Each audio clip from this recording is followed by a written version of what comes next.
This is the Instant Speed Podcast brought to you by FabDB.net, your premier source for deck building tools, collection management, and simulated booster drafting.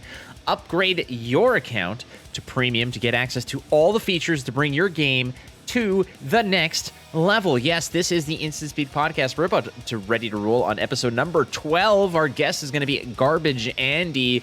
One hell of a guest for our Dirty Dozen episode. All right, well, before we get to the nitty-gritty, friends, we do have the facts coming at you here. And, well, frankly, friends, like we mentioned last episode, don't be surprised now, because Welcome to Wrath Unlimited is out of print. Yes, Welcome to Wrath is no longer a thing that you can go ahead and anticipate will be coming in droves, but we know that reprints are always on the menu. But still, if you want to get yourself some boxes of Welcome to Wrath, now's the time, friends, because they are no longer in print. So, hey, get some, in the storage, get them in the closet in case you want to go ahead and run some drafts or some limited or something down the road. Now's the time. How about the Welcome to Wrath, actually, it's more of a Farewell to Wrath tournaments that LSS is going to be putting on. Yes, they're well aware of the fact that Welcome to Wrath is the big one, and they said that they're opening the vault and letting a case out of alpha that they've been holding in storage, because they're going to be giving a case of alpha out to some of the winners of this new tournament. The tournament's going to be run between, they say, around January 28th through till the 30th at your various local game stores. So make sure that you keep eyes open for those tournaments, because basically of the winners of those tournaments, they are going to be raffling off or randomly selecting one of the winners in each region to win one of the boxes of alpha. And those boxes run a pretty penny, ladies and gentlemen. So that's a pretty significant prize that LSS is giving up to celebrate the end of Welcome to Wrath. Okay, how about Skirmish season? Because that wrapped up recently as well. Skirmish season is now over. A lot of people won some pretty sweet Razor Reflex playmats, if I may say so. So that is all well and done. People might be wondering, hey, what's next up in terms of the competitive scene? What's going around? What do we do until the next round of competitive Flesh and Blood occurs? Well, we're going to discuss that on this episode of the Instant Speed Podcast. That is going to be with our guest, Garbage Andy, who joins us on the Instant Speed Podcast. The Instant Speed Podcast is thrilled to welcome a mainstay of the CCG landscape with a stellar reputation in Magic the Gathering and as well as Flesh and Blood. He is a part of the Fab casting squad, lending his insights to us of several callings. I believe, was it Cincinnati, Andy, where you were at? Yeah, just Cincinnati. That was the only one I got to do. Oh, that was the best one, frankly. It was because of the Garbage Andy factor. Well, here we are, friends. Welcome Garbage Andy to the show. How are you, my friend? I'm good, pal. How you doing? I'm doing well. This is a special episode because this is episode 12. It's the Dirty Dozen episode. I figured we'd bring in a little trash to the pile here. And who better than my man Andy? And you're somebody who we've interacted like numerous times, like via like Twitter or Discord or whatnot, but we've never actually spoken, one-on-one. So this is really special for me because I consider you a friend, yet we haven't really had like that much of like a one-on-one. So this is a good episode for me, frankly. Hey, man. Yeah, I mean, I think because of the callings and then seeing you casting as well, that's like, everyone that was involved, I think with the CFB crew, I was just like, oh, you're cool. Who are you? So it was like pretty easy to latch on. Plus, your Twitch stream is great, so I love tuning in and watching you play Gwent when I can. I appreciate it. Sometimes like a little bit of the salt factor does rub in every now and then, but yeah, it's just another time. It's like another platform for me to just pontificate and just tell people what I love and hate on any particular day. And yeah. But the thing about it is that my stream versus your stream, the production value on your stream is on a whole other level. And I just sometimes lurk in there just to watch the chaos and the random stuff bounce off the walls and stuff. So friends, if you have not, usually we plug things at the end of the show, but we're going to plug your stream right now because it is absolutely worthwhile. The videos that you do, the streams that you do are bloody amazing, man. So go check out Garbage Andy on all of his socials. We're gonna bookend this entire podcast with plugs for Andy because they're well worth it. But before we get to that, buddy, I just want to talk about the origin story. We like to just sort of pop off because there are some people out there who might not know who you are, and shame on them. But ultimately, we want to sort of get them up to speed. So what is the origin story for Andy? What led you up to where you are right now today? Card games, etc. What led you to Flesh and Blood Andy? Oh, that's a really good question. So As a creator, I've kind of just started doing this about a year and a half ago now. I'm almost like I started in like around, I think I got Twitch affiliate in like May of 2020. And that was just because I started streaming because I work from home now due to COVID. I work for an ad agency in New York City, and I've been home working in my office where I also stream for about 2 years now. So I was like, I've always wanted to stream. I used to host a gaming podcast back in the day, and kind of got into it that way. But I didn't start as a Magic streamer. Like I didn't really start in the TCG world or anything like that. That kind of happened when I made some friends on Twitch and realized I had some good mutual friends. Sure, some listeners will know of Jamie Topples, but we have a good mutual friend, and she introduced me to Jamie's stream, and I kind of got involved in Magic and wanted to stream it more. So after streaming stuff, being more variety, I got into Magic and at the end of last year. And then I've been streaming Magic for a little over a year now. So that's what I've been up to. And Magic itself, I've been playing since like 2000, 1999-ish. So like 20 years I've been playing Magic on and off though.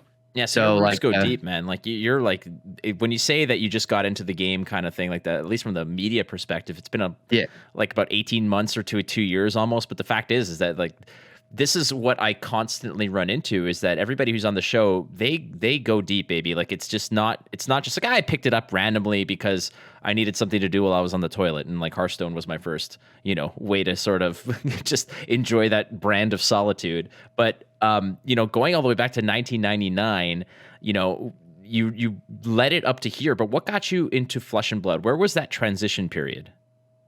The transition period was kind of in my involvement in like CFB. That kind of all snowballed because I had a couple friends that were like, hey, you should try Flesh and Blood. And I think like a lot of people, I had seen some of Rudy Alpha Investments videos back in the day. I don't even know when he started doing those, but I had seen him talk about the game. I don't really frequent his content, but I've seen him, I'm always curious when he covers stuff other than Magic. And so I was like, you know what, let me give this a shot. So I went down to my local game store, the Meta, who also sponsors the stream, and they're great. So I went there and I was like, guys, like the owners are really, really awesome. Dude, Chris and Ryan, I was like, can you guys teach me how to play Flesh and Blood? I would love to do it. And we only got to play like one game with the Blitz decks right before a mystery booster draft for Magic. And I was like, this is kind of cool. Let me get the Monarch Blitz decks. So I picked up the Monarch Blitz decks, and then I played with my brother around the kitchen table, which is like which kind of really made me into the game like immediately. Is when I was a kid, that's how I got into Magic and Pokemon. I was like playing at the playground, or like playing with my brother, and so we both had a new game, and we played with the Monarch Blitz decks a little bit until we were familiar with the game. And then once it clicked for both of us, we were like, oh, this is like, there's a moment, I think, and I think a lot of Flesh and Blood players can relate to this, where like you pick it up and it's daunting. You're like, oh, there's so many decisions on my turn or even my opponent's turn. I don't know what these cards do. It's different than Magic or whatever game you're used to. And then when it clicks, you're like, oh, this whole world is like unlocked now. So I felt really excited after I like got it, and then snowballed from there, made a how-to video, got in touch with CFB, got on their roster, and then eventually casted the calling. This is like very fast progression of like not knowing the game at all to like being really enthusiastic about it and like wanting to spread the word. Yeah. Well, you just kind of get it sort of enveloped in the fold of it. And that's kind of the same, trajectory that I took when it came down to going from the podcast here and just being part of, doing a couple videos on my own, like tournament reports and whatnot, and just being part of a crew that included, people like Tan and Grace and Admirable and people like that who, we're all different. We're all broadcasters for different games. And then when this popped up, it was a matter of, it was Alias V, who's a really close friend of mine. And she's like, you should get into that. Like, you should get into Flesh and Blood, because I've tried to get her into the game. And she likes it, but she's got so much going on. But ultimately, she also was just like, you should get into this. Like, let me hook you up with some people. And she sent an email and copied me into it, saying, here's somebody that you should like talk to. And in my mind, I was like, man, like I feel like it's like a mile a minute. Obviously, it was just a roll of the dice where it's like I'll just I'll go along with it. I never thought that it would happen, but I totally feel you on this, and I guess this is kind of worthwhile because you and I I guess we got into the game around the same time because you said you picked up the Monarch Blitz decks. Yeah, like close to the start of Tales of Aria, like more the tail end of Monarch, I think. Right. But Post Crucible, but like I guess or. Yeah, post Crucible. Yeah. So when that was more or less when I got in at about the same time, like Monarch Crucible ish. I think Crucible had just been printed, or they just released the Unlimited, and to be sort of thrust into a casting role, they're like, yeah, we like what you do, and then in my head I'm like, holy crap, I have to learn everything because I just played Katsu and all I knew was Katsu plus all the other heroes that I've played against to a degree. Was that like how did you cope with that where you're put into these positions? I love to discuss this kind of stuff because for those listening who might not know, everyone always assumes that us as the casting crew just know everything inside out, when in reality a lot of the times there's these what you don't see on camera. Or what you don't see on the camera, like when the game is on, is both players sometimes Googling cards, like just bringing up cards on their phone, or just doing these things where like, this is you, like this is your hero, you take the reins on this. Yeah. Well, first of all, I didn't know you were good friends with Alias. Actually, I work on her Commander show. I edit her Cause for Commander show. She's great, such an inspiration to me, and I'm so glad that I've been able to work with her. It's been a while since we released the last episode, but I'm working with my assistant editor, Amanda, right now to finish this next one up. But you guys are awesome. That's so cool. It's a small world. It is. And obviously she's a great caster too. So, but I actually reached out to her before because it was my first casting gig. Like I've never casted before. Well, I've casted like community tournaments, like Jamie Topple's tournament. I casted with Voxy and a few other friends, Lady Lavinius and TJ Rogers, and like it's something I wanted to do, but I didn't think it was gonna like happen right away. You know what I mean? Like it happened very quickly, and it was crazy. Yeah. So I said yes, not even fully understanding, I think, the tournament yet. And when I found out that it was the limited calling in Cincinnati, I was like a huge relief to me because I'm a limited player. So like my stream is 99.9% drafting for Magic the Gathering. So I love learning one set, getting really good at it, learning the ins and outs, learning like the quote unquote bad cards, weaker cards that go in decks that, kind of function in that limited environment. So when I figured out it was limited, first, that was a huge relief because I was like, I don't need to know a crazy constructed meta, which I'm going to not know at all. And I'm going to have to rely on my other casters a ton. So once I knew it was a limited format, I definitely did the research, talked to friends who cast like Alias, my friend Talia Vess as well. There's a great document from Riley Knight who made like this amazing, casting document. Maybe you're familiar with it too. I know Riley Knight. I haven't really read the document though, but yeah, give us a little insight to it. Well, so it's just this really great like PDF document that I don't know if it's secret. I don't think it's secret. I mean, it's just casting friends of mine have given it to me. Like, when I've talked about interesting casting or when I asked them for advice going into the calling, I was like, anything, I should look out for. And they were like, read this, this is a great thing. Tannen also recommended it to me because Tannen's obviously a pro, right? Like Tannen's so good at this. And so I read that, and then I, like flashcards. I just played a ton of limited. I tried to play as much sealed as I possibly could in my Discord, talked to people online about it, did research, and just kind of treated it like flashcards. I would play a bunch and learn all the cards that I possibly could. And then when it came down to the calling, I was confident enough in like, I know the vast majority of the set. I know the good heroes. I know the way they play. So it was really good for me as a limited player to be thrust in that environment. Because if it was a constructed meta, it would be a whole different ball game. But how does that differ from like your experience? Oh, man.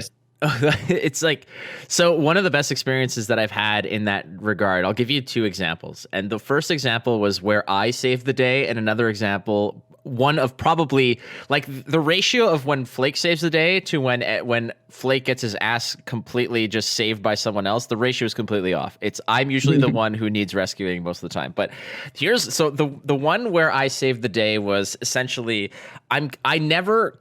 I usually, and you know this obviously, but for those who might not know, when they're doing the caster pairings, typically there's sort of like a driver and a passenger. Like there's the one who's essentially, driving the car while the other one is explaining the historical, significance of all the landmarks that you're passing. So someone has to keep their eye on the road and make sure that everyone stays on track while the other person is adding flavor to it. There's like there's the host role and the analyst role, the lead and the expert, so to speak. I was cast in as the lead, the driver, whereas Tannen has a similar role as I do. Yeah. People like Red Zone Rogue, DM Armada, these were the color analysts. They add the layers to the picture, so to speak. They add all the sparkles and the fireworks to it. I was there with Tannen because Tannen and I think it was a 3-pack that we're doing on that particular day in Orlando, and Armada was just eating because we were trying to eat. There's that whole thing with the burrito, so he walked away and did the burrito thing, and I think I casted with Tannen. The game that we cast into, that they put us into, was a Levia game, and as soon as it cuts away from him and I and goes to the game, he just kind of looks at me and says, I have no freaking idea any of these cards at all. I said, it's okay. Levia was the first deck I ever played. It was my Blitz deck that I got from Monarch, so I think I can handle this. So knowing, the Hungering Slaughter Beast and all this other nonsense, and knowing about discarding 6s and banishing and Blood Dead and Levia's ability, that kind of was okay. We looked decent. But there was another situation where like for instance, the Kano match is the perfect example of where Armada was such a freaking hero, because I had played against Kano a few times. I had watched a few Kano matches, but to me, the understanding that he had, really, he was just I was just luggage on that entire broadcast for that game, because he was carrying me like it was just I was a passenger on that entire ride, and it was such a thrill to be on. But that for me was the experience of how that goes. Yeah, I would have been the same way. Like I definitely am familiar with some of the constructed meta decks, and I did research on that, even though I didn't really have to going into the limited calling. But I was like, and it was a curveball. We actually had to cast the Pro Quest. That was a request that came in like last second from Legend Story Studios for us in Cincinnati, and so I got to cast several constructed games with Rob Seigel, who was just so fun to cast with. And it was like, there were pieces I was familiar with, but the puzzle wasn't complete. So, but that's like one of the beautiful things about casting, right? Though, like it's you 90% of the time, like it's very rare that both of the casters won't know at least one detail that's going on, or like, something. You're usually kind of filling in the gaps for each other, being the hero, like you said. But I feel like that's kind of always really nice, right? Like there's always a time to shine, I think, for each person when it comes to like their skill set and what they know. Oh, definitely. And that's why everyone there was like such pros, and you did such an amazing job as well. Like you said, you got to cast with Rob Seigel as well. And that's somebody who I haven't worked with. I haven't worked with you either, but I've watched all those matches. Like in preparation for Orlando, I was watching every single one of those broadcasts just to sort of catch a little bit of the nuance of what, a little bit of the style. And obviously everybody injects their own personality into the way that they broadcast these games. And, there's guidelines, obviously, like when I said the word meat missile or beef torpedo, like I think that was maybe walking a little bit of the line, but I thought that I'm like, I would say this anyways. So it was so funny, dude. I wish that because I am like, if you've watched my content or if you know me as a person, like I just like to get a laugh, dude. I've always been that way, and so like it's hard for me to. I could turn the professional on. Like I know how to be an adult. I can write an email, but I'm like, but at the same time, like saying that, like when I heard you say that, first of all, I died. And then second of all, I was like, damn it. I wish I was like maybe a little bit more of a meme lord, like I wish I was a goofier caster. I think we were at times, but that was just, dude, you like a straight face through that, like having Armada have to get up and leave was the funniest thing. Like that was incredible. Well, because like a part of it also is like I don't mind that like you said, I can write the email. Like that's such a good analogy, by the way, is like I can write Yeah. an adult email. It's like it's a good way to just preserve any type of adulthood that you're trying to portray. It's a really good way to say it. Yeah. In Gwent, there's a card called Elven Whisperers, which basically every time you play a spell, it duplicates itself. So it kind of just spreads across the board. It's a very small problem that can become a big problem. And one time during a broadcast, because on my stream, like you said, like yourself, I'm a lot goofier or whatever. And while we're doing a broadcast in front of like 10,000 people watching this tournament, I said, I'm like, well, so-and-so needs to watch out because those whispers are going to spread like elven herpes. And that just took off. And I was like, oh my God, I said it. I say this on stream all the time, but this is a whole different ball game.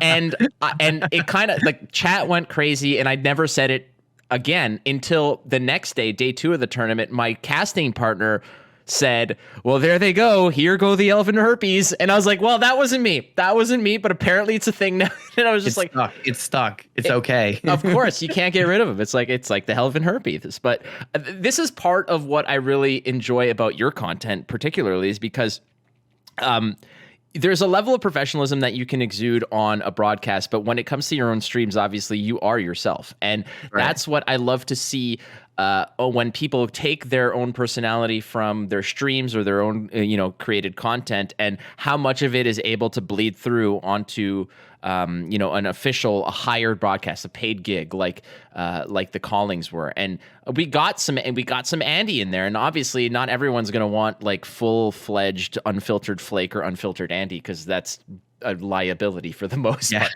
Like I would imagine what it would be like to put you and I together with like it's like, okay, no matter what you say, it would be amazing. And then I think that's something that we should sort of dive into, actually, is what Flesh and Blood is going to look like in 2022, because you and I had such great experiences doing the callings. I would love to see like 50 more callings next year. Yeah, me too, man. I want there to be like an East Coast calling, because I want there to be like one that I can either drive to or that's in my city. I think a New York calling would be amazing. I think, the East Coast is so like ready and just a hub for it. So I would love just like a local calling to me that I can make it out to. And then just like, I don't know, man. It's weird being in the lull that I think we're in right now. Because I just feel like the end or like the fall for this year was so jam-packed with Flesh and Blood content. Like that's why I started my YouTube channel, is because there was just a niche, like there's a need for Flesh and Blood stuff. And there was a lot going on. And there still is, right? Like the out of print event for Welcome to Wraith is really cool. There's the articles that they put on their site are just so good. Like they give you content like pretty consistently. And I think that's also something amazing about the game. I know it's a little bit of a tangent, but I'm sure you can relate and understand the idea of like this game. You can just feel how, the trajectory of it is going, and how, big and popular it's going to be. And like, it's very exciting as a creator to find that, and then also really enjoy it, because it's just like the perfect world of like, well, this game is really fun. I enjoy playing it, and I get, enjoyment out of it as a whole. And then also there's a need for content, because a ton of games, dude, are just so saturated, especially Magic. I mean, I love streaming Magic, and Arena is really fun and popular to stream. But it's like, there's not really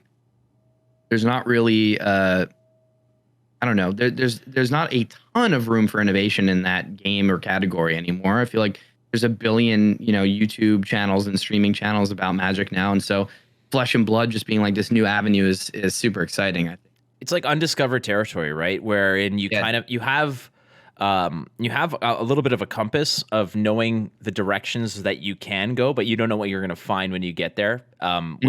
Which is quite fascinating to me, because like you mentioned, it's not like it's this brand new galaxy that is, where everything's different. It's a CCG, and it comes on the heels of so many predecessors that have, like you mentioned, a billion different channels of a million different types of shows.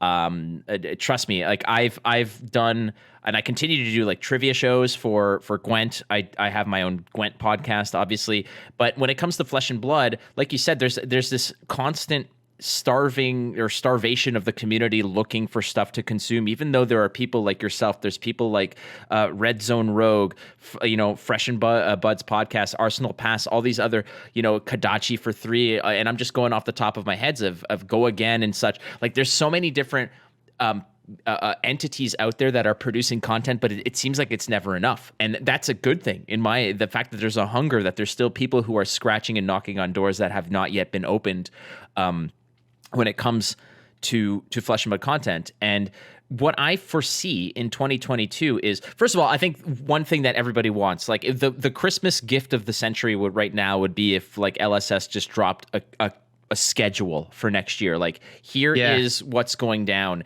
We're gonna, like, maybe not exact dates, but at least months. Like, okay, March of whatever, we have all our pre-release. When is the new? No, February, right? The new set's coming out in February. It comes out in February. Yeah. Yeah. So February is all the pre-release stuff, and January is the hype period. February is the pre-release period, and then March is our first calling, or we have like 3 callings in March. Then we have 3 callings and whatever, and I want them to actually just come out and say, here are all the cities that stuff's going down in, and get ready, because I genuinely believe that as big as this game took off this year in 2021, and the high that it ended on, with Orlando, with the skirmish season and all this other stuff coming in, it needs to really, I don't think it can rest, because the competition is constantly breathing down its neck.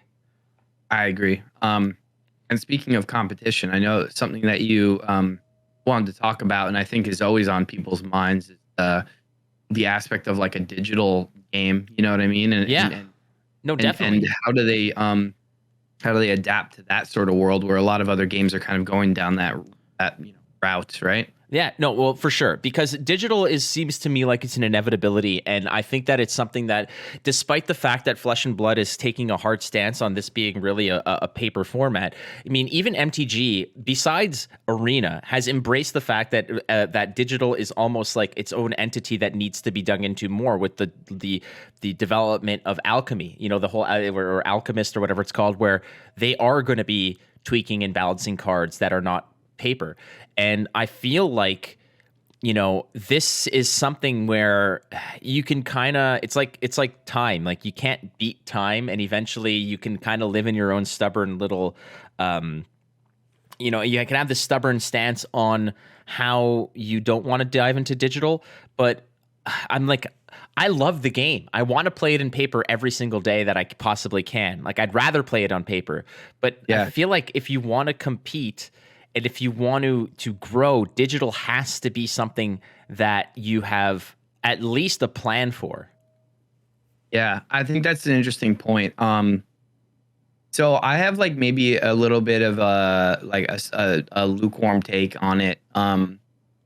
And it's no diss to the game or the designers or James White or anybody, but I think at the moment for Flesh and Blood, at least for me, and this comes from somebody that streams a digital card game 5 days a week.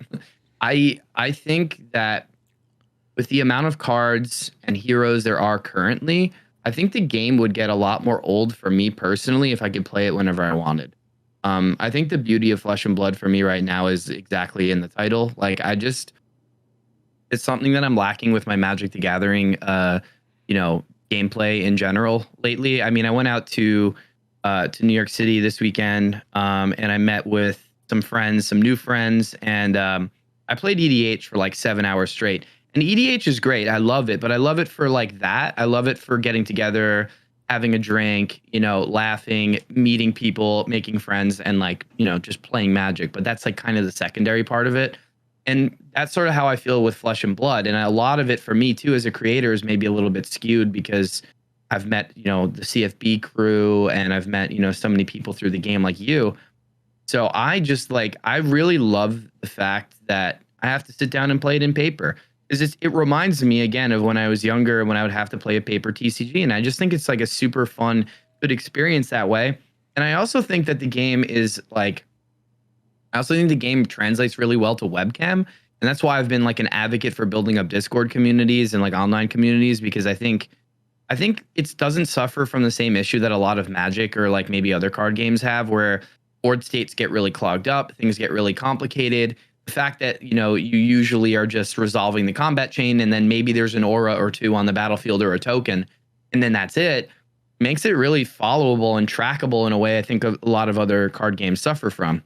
But with that said, like, I think if I had access to it, in a digital form, I feel like streaming it and playing it would get really old. Like they're just the reality is there's just not that many cards in the game right now. Right. It's only been around for 2.5 years ish, right?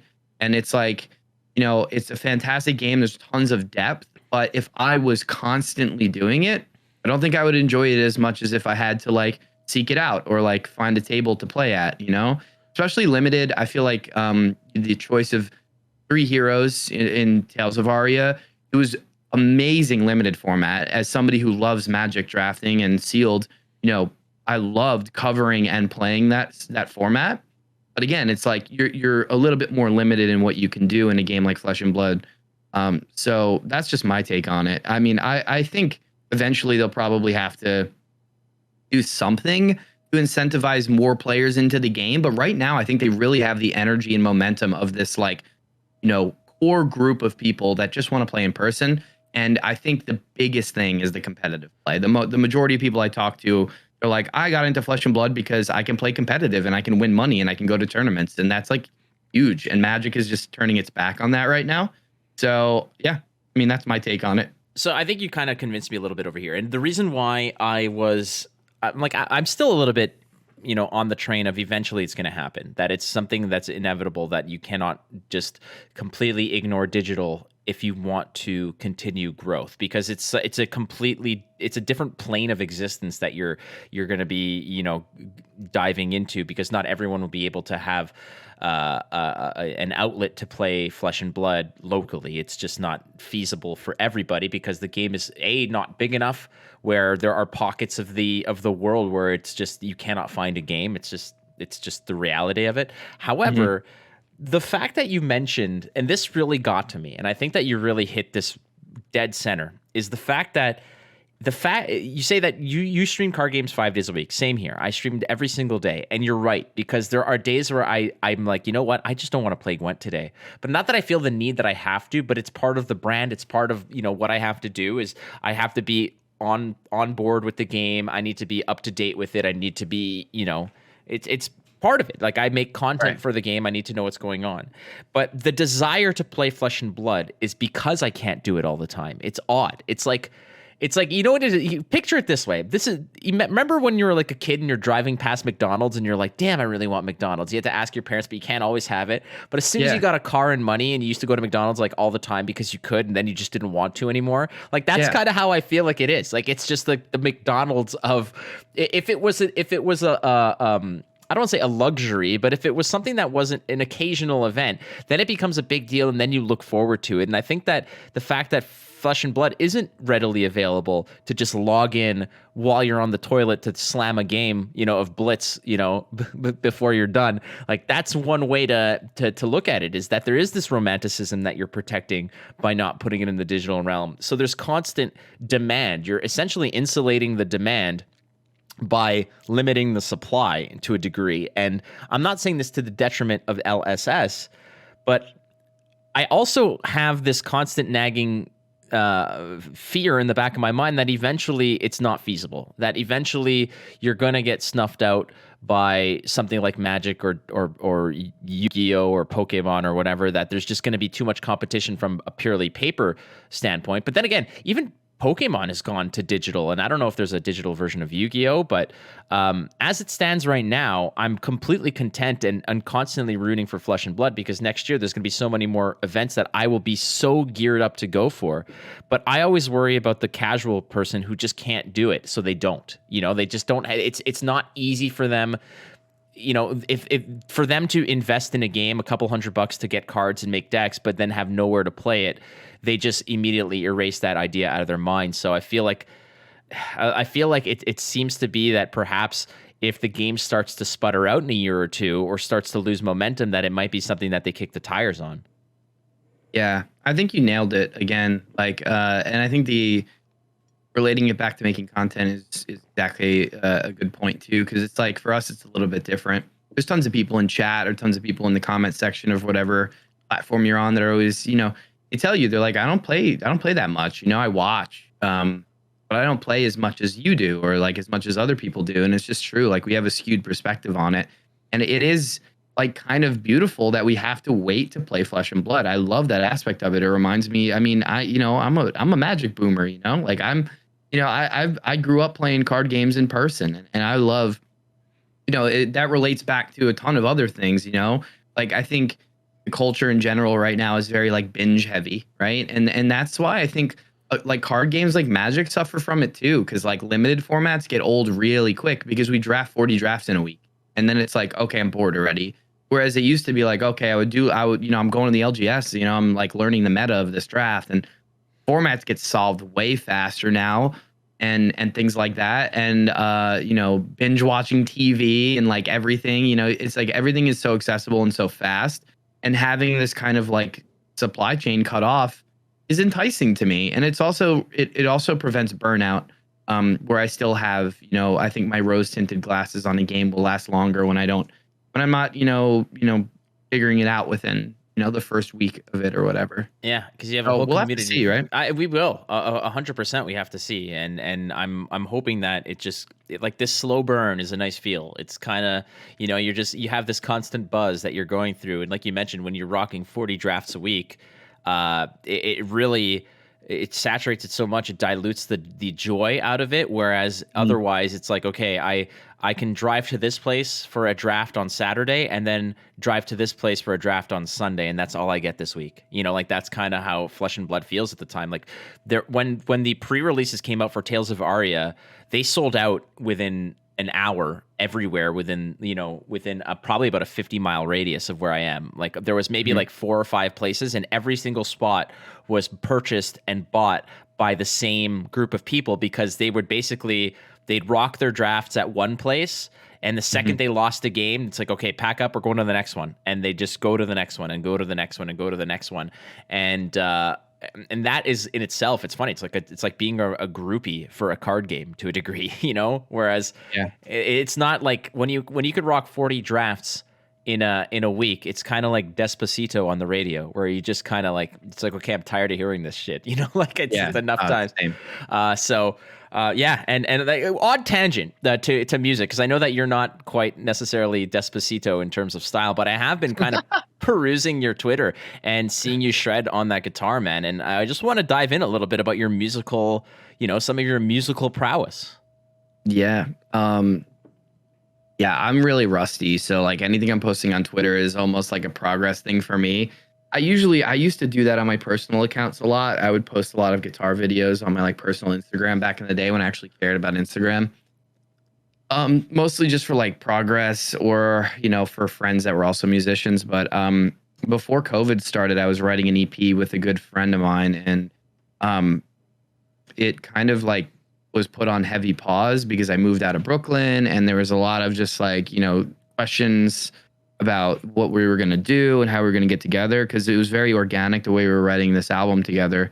And I'm just starting to get back into it. I put a lot of my creative energy into streaming and creating content. That's where I think all my energy went after COVID started, and we couldn't like really get together weekly and sit down and write music anymore. So my brain can do a lot of things, but it can't do like a billion things at once. So like, honestly, I'm usually making content and like, streaming, editing TikToks, doing whatever, podcasting with you.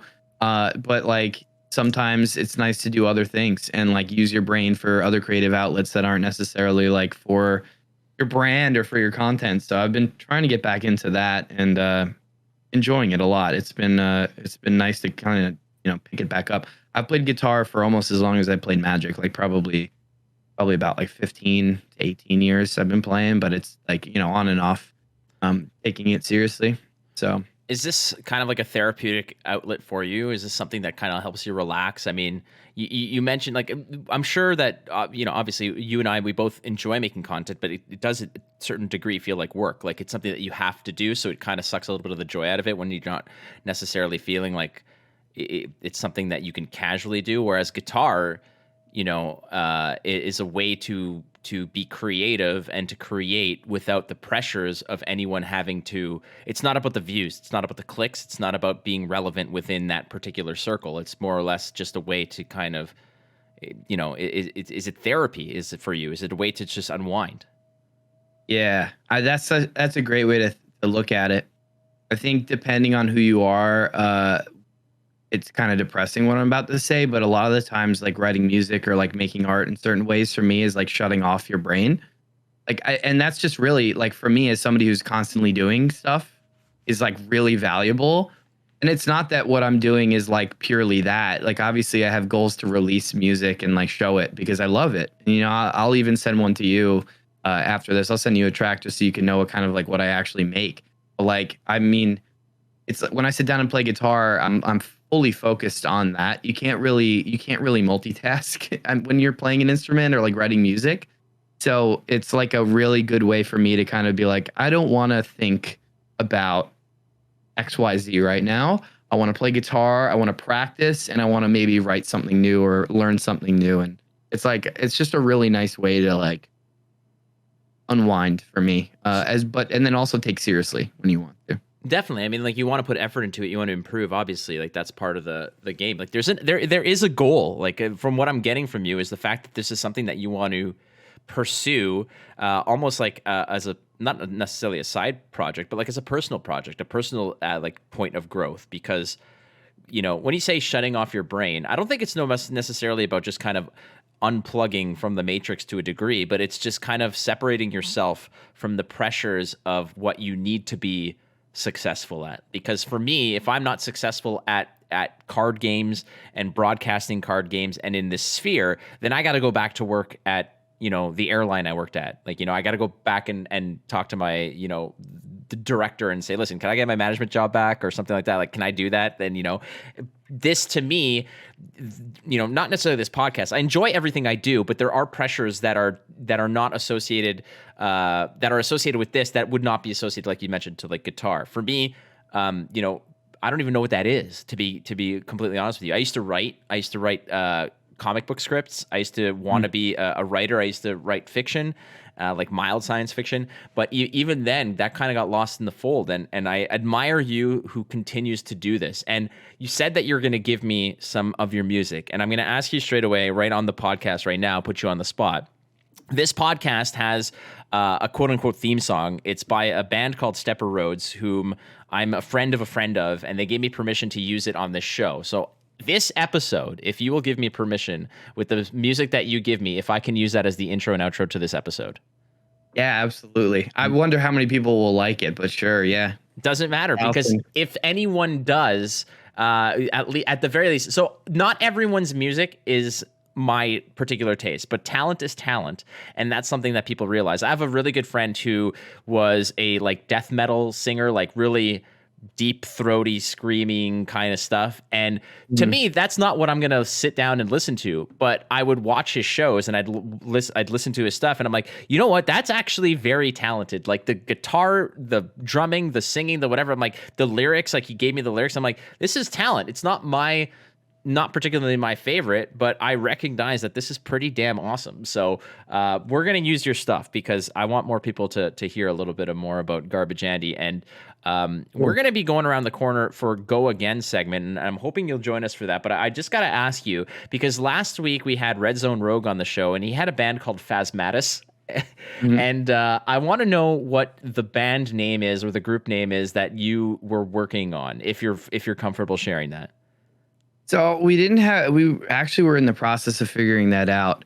It's funny because we never really nailed one down. One that was coming to mind, because like we shifted genres a lot. So I definitely write like heavier music, but we found, I think me and my buddy, that there's like this really nice balance of like super heavy and aggressive stuff, and then like really melodic stuff.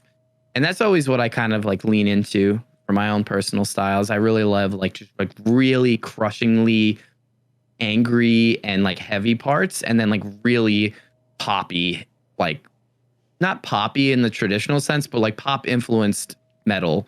which I guess you would say is like metalcore if you're into genres and stuff like that. So there was one name that we were thinking about called Threat Display, which just sounds like a hardcore band. And it was like we started off more hardcore influence, but the idea of Threat Display, if you don't know what it is like you call it like basically certain insects or animals will rear themselves up to scare off prey. And a lot of times in nature, it's like kind of pretty.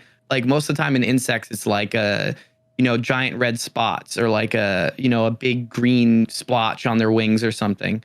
And so there's like that it's kind of like encapsulates exactly what I like to make. It definitely was not nearly going to be the final name or anything. It was just something that I liked because it described what we did. So that was definitely in the works.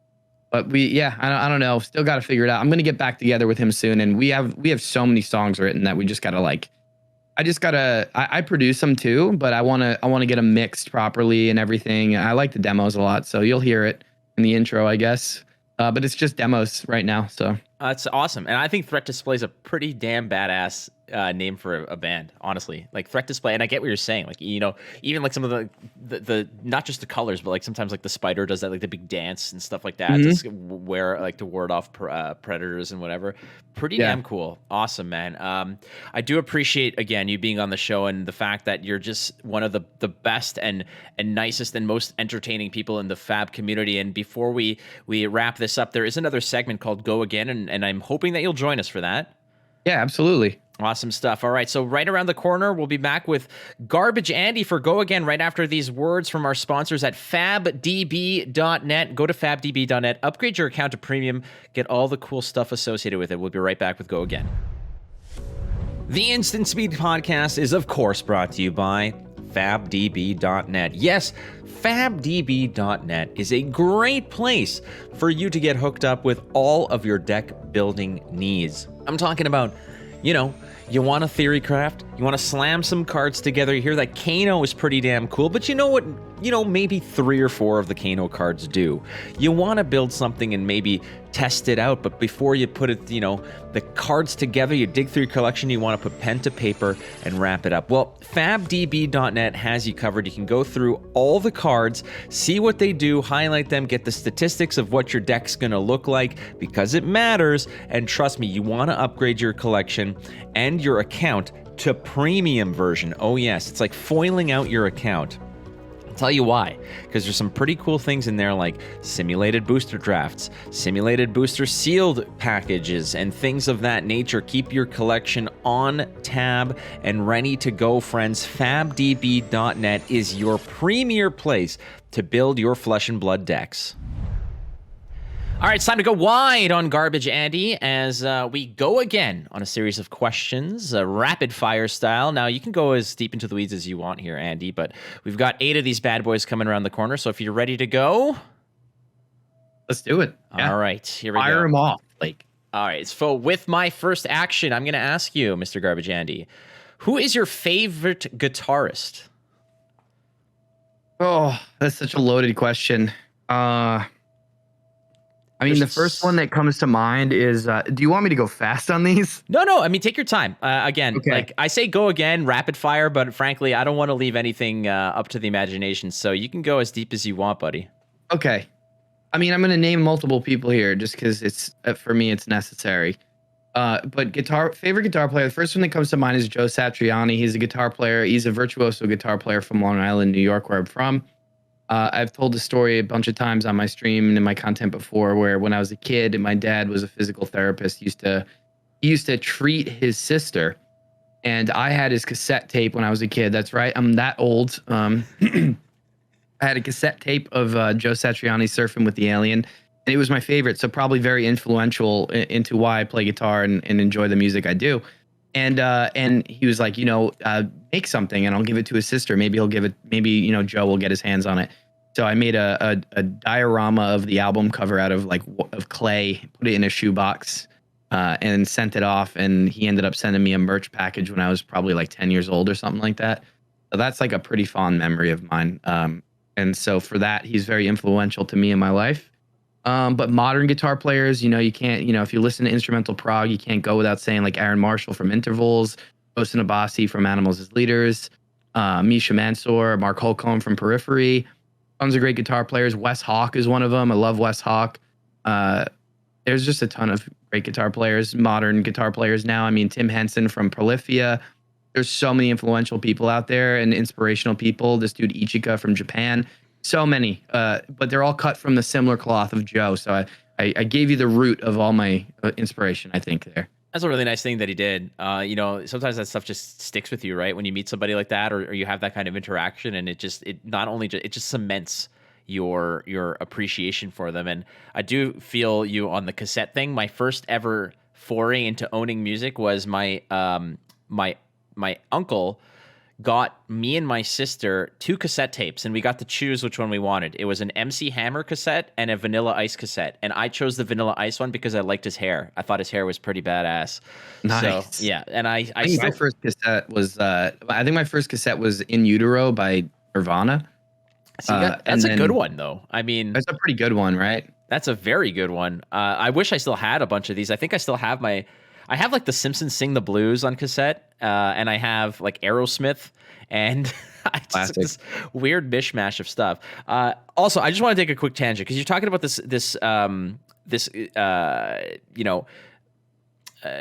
what you had a great experience with this guitarist. He gave you a bunch of merch, and a long time. Well, my favorite band of all time, forever and always, is Incubus, and I've seen them multiple times, and I got to meet them, and I went with my friend, and we were about to meet them. And my friend said, "What if they're jerks?" And I said, "Don't say that to me, man. Like, don't give me that. Like, I don't want to have this ruined for me." And we go to meet them, and they're all behind a table. It was like one of those like fan meet and greet things. And as you're going through the table, like they're all lined up, and I didn't want to be like oh my God, you guys are so amazing. I love you. I love you. So I knew, obviously, not like a freak show kind of stalker, but I knew a lot about them because I've been following them for so long. I knew like this guy's favorite baseball team is this guy was working on a side project, this guy, the guitarist went to Harvard for composing music and stuff like that. So I knew a little bit about it, but the main thing is that the lead singer, Brandon Boyd, I'm about to go and I'm next to meet him, and I go and I say, and before I can say anything, he reaches out his hand. He says, "Hi, my name is Brandon. It's nice to meet you. What's your name?" I said, "Mofo, I know who you are. Like, you know what this is?" Like, gee, I didn't say that, but I was like, damn. I'm like, he was so humble. And then I was like, I said, I appreciate meeting you and thank you for taking the time. He's like, absolutely. He's like, are you from Toronto? Like, what's cool to do around here? And like, we spoke for a while.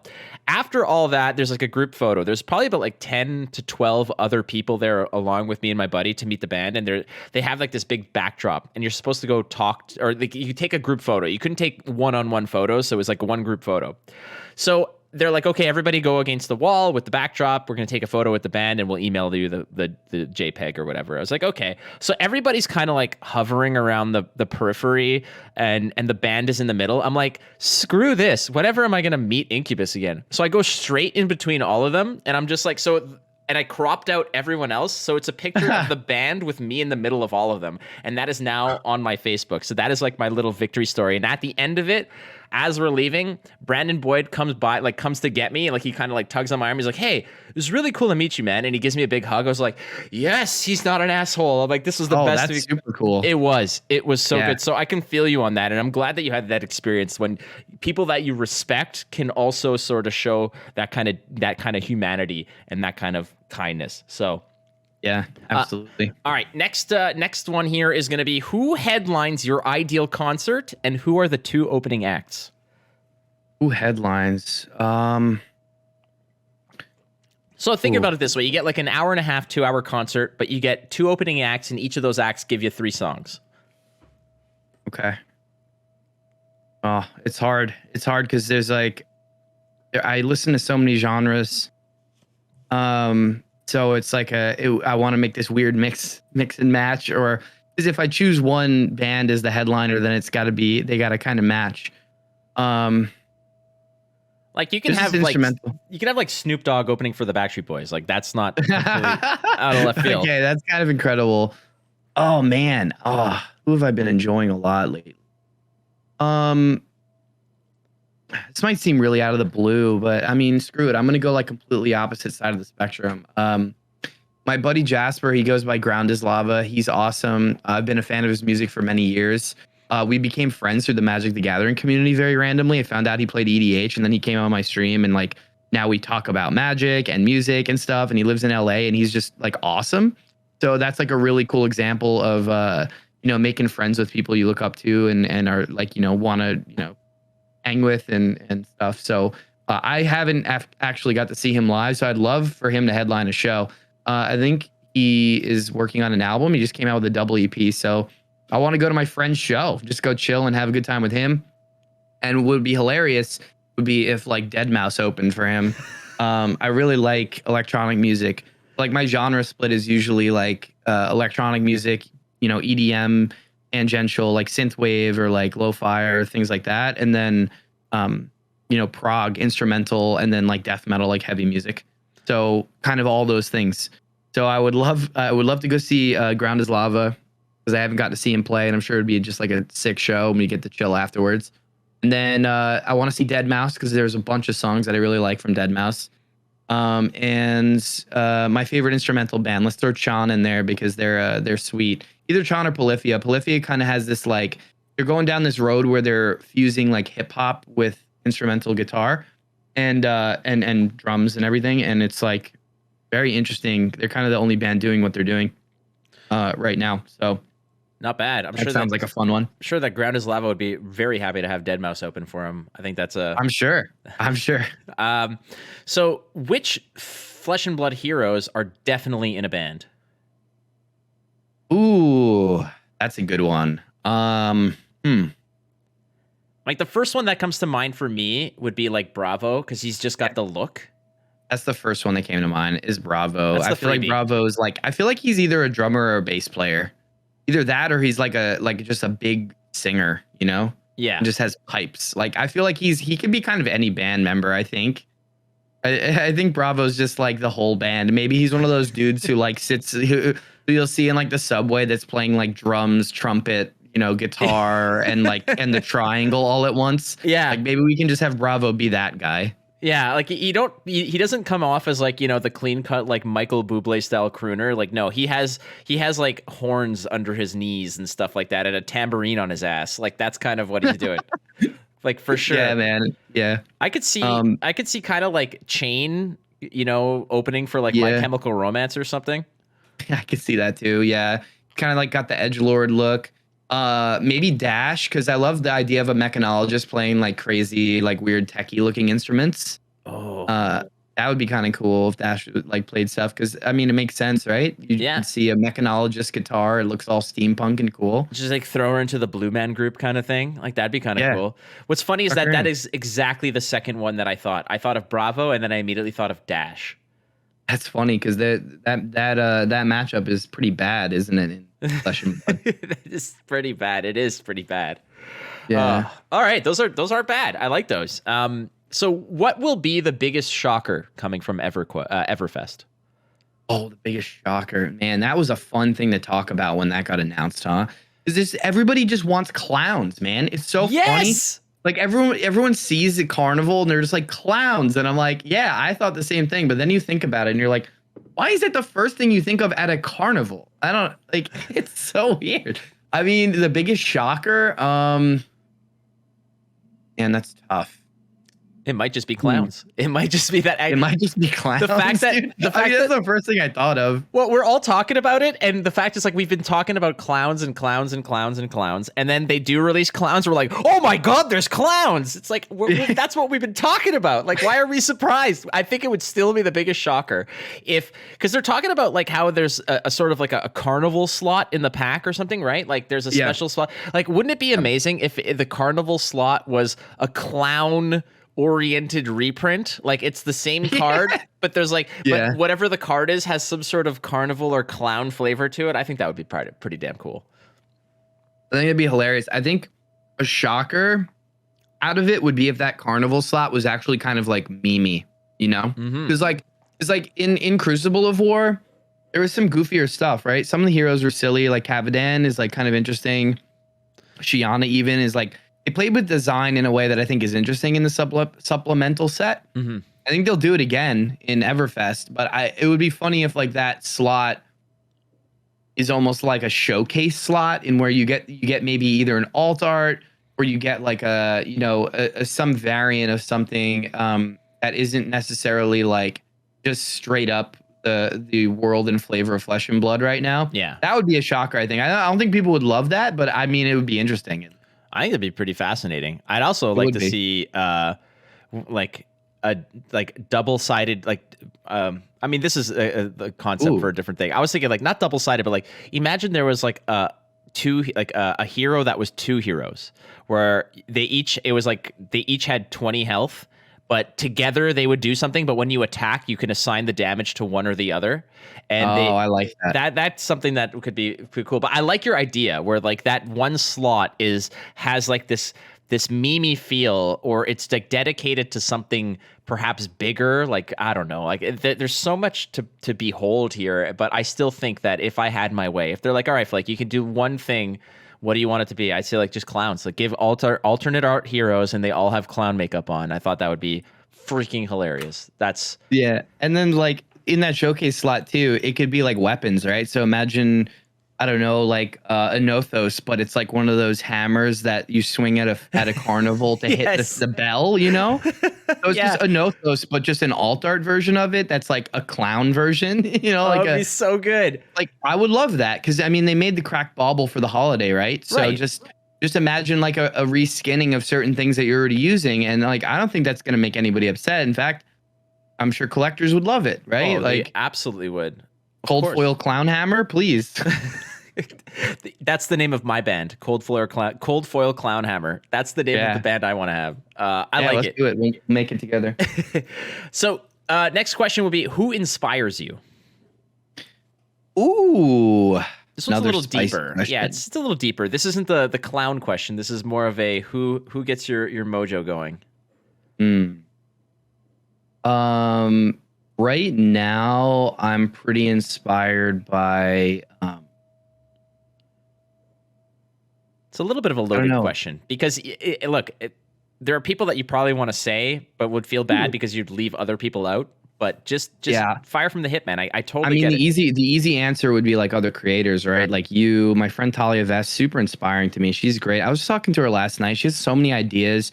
A lot of creators work like really, really hard. You know, when you meet a creator and you're just like, because there's tons of us, man. You know, there's so many people that just do this, and it's like, you know, I stream like once or twice, or you know, some people have different goals. You know, some people want to do it more as like a job, like you do, or you know, I kind of do. I mean, I edit full time, so I don't need to do this as my job. Thankfully, I'm happy at my job.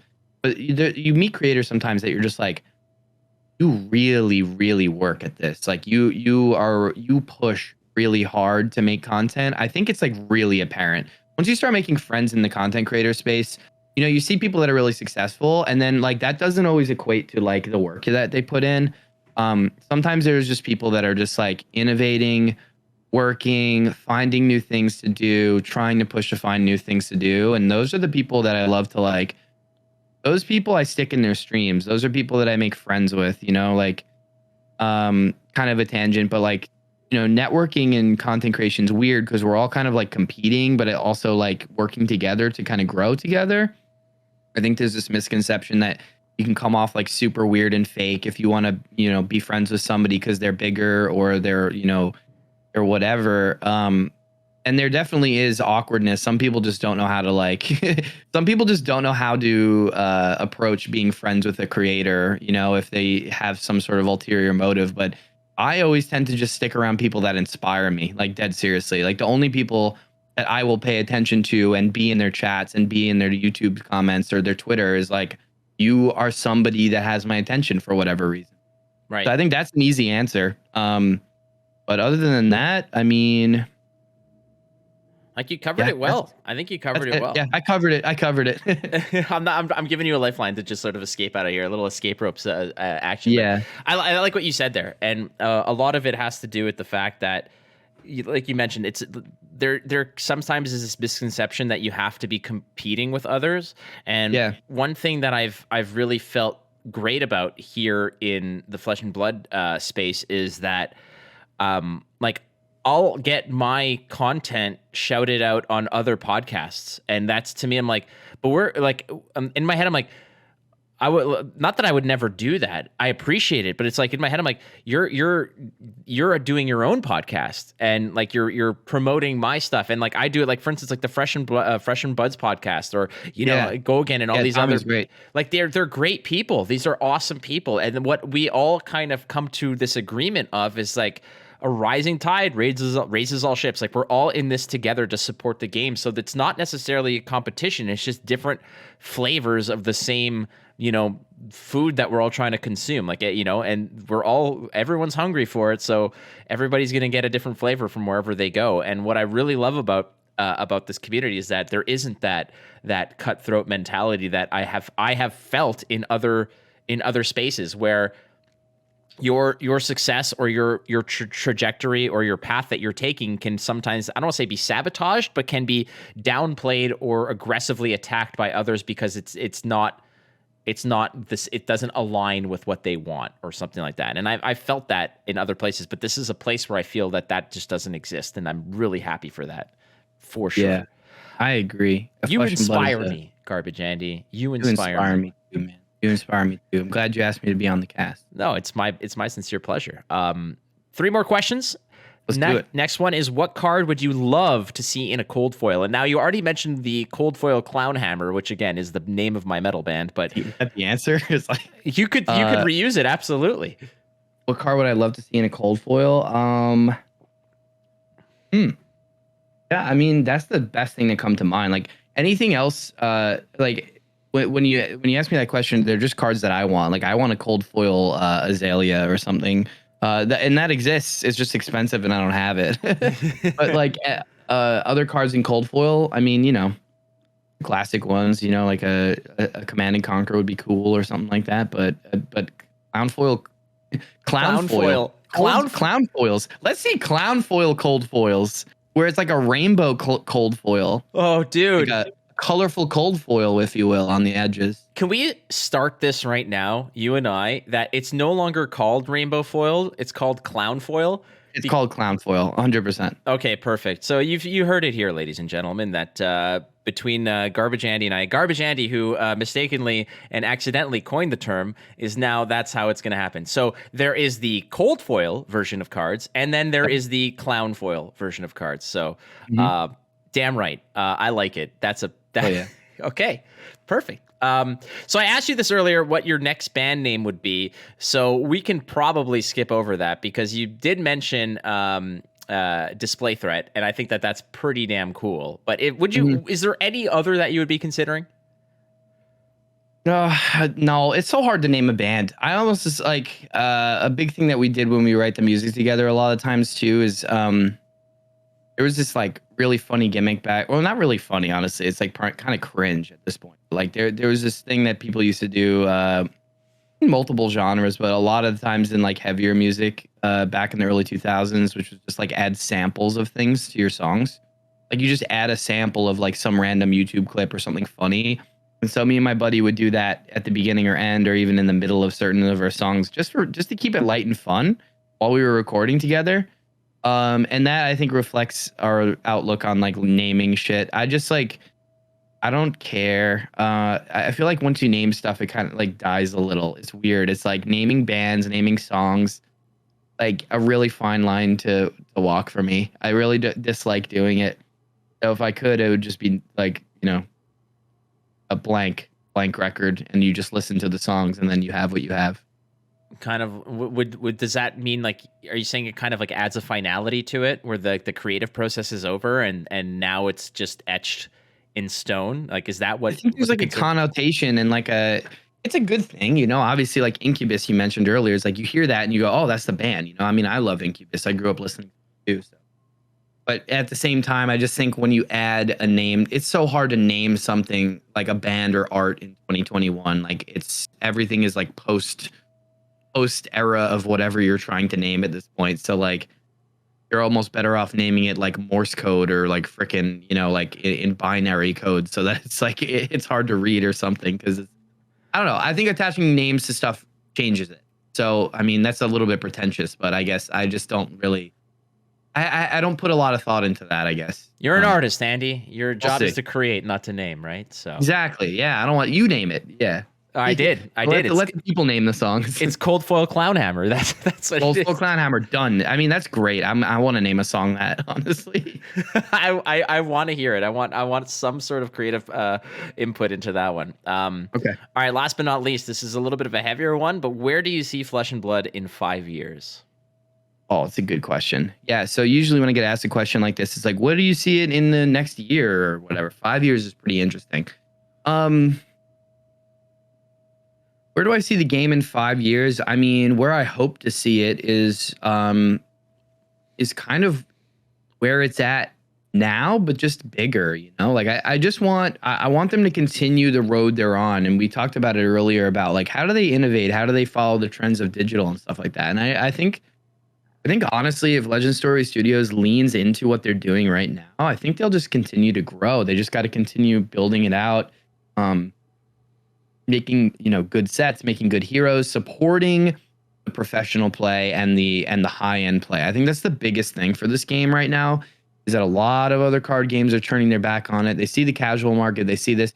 There's very few of those left, right? Like there's not really many competitive card games that are doing it and pushing it as hard as Legend Story Studios is. And I think they know that, right? I think it's really smart. So what I hope to see is a continuation of the success that they've had in the last 2 years. Just amplify it and improve on it and just continue to grow in that way. I think that they don't necessarily need to go the route of digital if they continue to lean into the competitive audience, the competitive players who really want to get into it for that and go out to these events. So I hope to see more of that. That sounds like a very favorable future, frankly. And when it comes down to growth and amplification of success, you are somebody whom I hope honestly continues on your awesome trajectory. As somebody whom again, I've only met recently this year. However, I've been fairly in touch with what you've been up to, and I'm always on board for more Garbage Andy. You're an awesome dude, my friend, and I do sincerely thank you for being on the podcast. Thank you, man. I really appreciate it. Well, no worries. But hey, for everybody out there who I told you we'd bookend this with more plugging of the shameless variety, but it ain't so shameless because you're getting something good, viewers, and some more content from Garbage Andy. So why don't you hook us up, buddy, again? For everybody out there who wants more of your consumables, where can they get more Garbage Andy? Absolutely. So right now, my biggest thing is streaming. I'm streaming 5 days a week, Monday through Friday. I've changed that from a couple days. You was doing Sunday through Wednesday, and largely just because I'm making a pretty big push for Twitch partner. It's a goal I've had for a year since I started streaming, and it doesn't change much. I mean, I'm sure you know since you are one, but it's like it's for me. It's just a personal goal. I don't do this as a job. I don't do it for money, but I love doing it, and so I'm trying to set my personal goal to apply and hit Twitch partner probably in the next couple months. So the biggest way to come see and support would just become watch, just hang out. It's twitch.tv/Garbage Andy. And yeah, Monday through Friday, usually around 7 p.m. Eastern, I'm streaming Magic, doing limited, and just having a good time. That's really it. Like I'm not a spike or anything. A big thing that I try and do in my content is just have a good time and, make people laugh. So, we do win occasionally. I do pretty decently at the drafts, but that's not the point. We're just trying to unwind and have a good time. So that's the best way. And then of course I'm making YouTube content as well. Same thing, Garbage Andy. You can check me out there. YouTube is primarily dedicated to my Flesh and Blood content since it's not really streamable or there's not many ways to do it on stream. So I'm really focusing on doing more like news oriented content there, as well as like unboxings and figuring out my niche in that world. It's been really fun and cool to grow that as well. And then if you want to hang out with me on socials, all of my handles are garbage_Andy because, there's a billion of us out there. So I had to do the underscore. So Twitter is a good place to get in touch and hang out. That's usually where I'm hanging out. Well, it is a good time to, as everyone sees over here, this is probably one of my favorite episodes that I've done. Again, Garbage Andy, I do sincerely appreciate you being on the show, my friend. Absolutely, man. Anytime, and thanks again. No worries. All right, friends, that is it for this episode. Episode 12, the Dirty Dozen episode of the Instant Speed Podcast. Friends, do not forget, you're not losing if you're learning, so keep playing the cards, baby, and you might win. This episode has, again, been brought to you by FabDB.net. Yes, FabDB.net is your place to deck build to theory craft. But hey, upgrade your account to premium because that's where all the cool stuff is, friends. Hey, I have a premium account. You should probably do it too. So, friends, again, thank you so much for listening. We'll catch you next week.